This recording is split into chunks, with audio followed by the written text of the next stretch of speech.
donnert der Huf am Stege, ich zieh mit dem Fähnlein ins Feld. Blutger Kampf aller Wege, dazu sind wir bestellt. Wir reiten und singen, im Herzen die bitterste Not. Die Sehnsucht will uns bezwingen, doch wir reiten die Sehnsucht tot.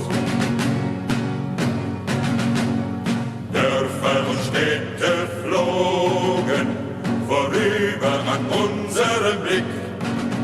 Wir sind immer weiter gezogen, für uns gibt es kein Zurück. Wir reiten durch Täler und Hügel, wo der Sommer in Blüte steht. Es herrschen Zaun, Zeug und Zügel, der Wimpel hoch über uns weht.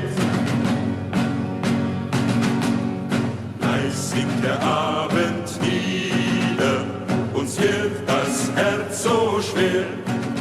Leiser werden unsere Lieder, wir sehen keine Heimat mehr. Wir reiten und hören von fern schon die Schlacht. Erlass uns stark sein im Streiten, dann sei unser Leben vollbracht. Wir reiten und reiten.